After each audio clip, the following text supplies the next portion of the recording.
Là, je pense qu'en fait, il y a un problème d'humilité dans cette histoire parce qu'on ne peut pas décréter qu'on va reconstruire un monument en 5 ans, surtout un monument de ce type-là. C'est pas une petite église, c'est pas une école, c'est la cathédrale Notre-Dame de Paris. Donc, il y a quand même une certaine humilité à avoir face à une œuvre qui a plus de 850 ans.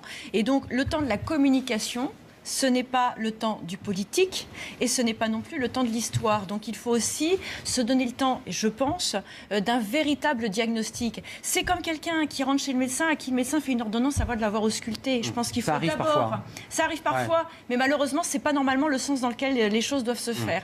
Donc prenons le temps d'abord d'observer ce qui s'est passé, déjà de dire ce qui s'est passé. De déblayer, si je peux me permettre. Déjà de dire ce qu'il s'est passé, parce que pour l'instant, on n'a pas le rapport d'enquête.